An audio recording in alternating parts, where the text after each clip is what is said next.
మొదటిగా దేవుని నామంలో మీ అందరికి వందనాలు. వినోద్ పోయిన ఆదివారం కాక అంతకుముందు ఆదివారము మరి వెళ్ళి అదే ఆదివారము మరి ప్రేయర్ చేయించుకున్నాడు. నేను ఇక్కడున్న వరంగల్లో వినోద్ ఉన్నాడు. అయితే బోర్ వేయాలి అనుకున్నారు. ఆడికి వెళ్ళి నువ్వు ఏ స్థలంలో వేయాలనుకుంటున్నావో ఫస్ట్ అక్కడికి వెళ్ళి నిలబడి వినోద్ అని చెప్పాను. అక్కడికి వెళ్ళి నిలబడినప్పుడు ప్రేయర్ చేస్తే అక్కడ వాటర్ లేవని చెప్పాడు దేవుడు.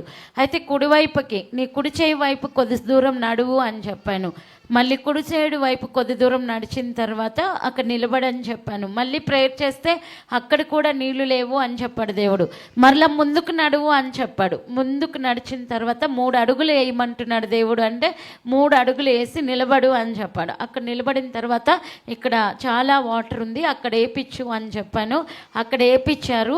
120 ఫీట్కి అంటే పైపులు పగిలిపోయేంత వాటర్, పైపులు పగిలిపోయేంత వాటర్ చూడద్దు.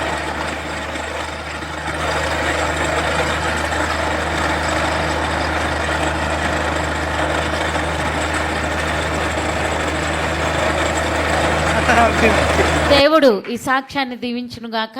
నిజముగా 2 ఇంచెస్ వాటర్ పడడం ఇంతవరకు విన్నాము. ఇది 4 ఇంచెస్ పగిలిపోయేంత వాటర్. ఇంకా ఏపిచ్చు అని చెప్పాను.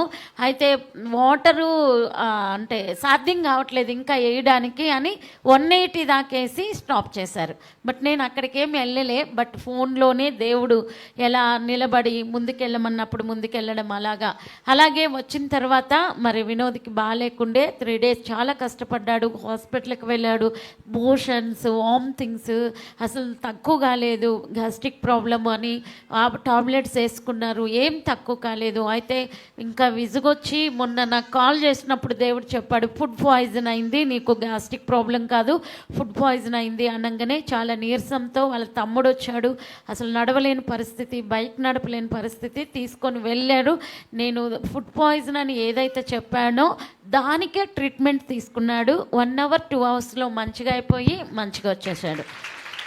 అయితే నాకు సంతోషం అనిపించిన విషయం ఏంటంటే డాక్టర్కి కూడా పాస్టర్ మీరు చెప్పింది ఇదే ట్రీట్మెంట్ ఇవ్వండి అని చెప్పి అదే ట్రీట్మెంట్ తీసుకొని వచ్చేసాం.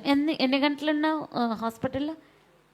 2-3 hours 3 రోజులు తగ్గింది.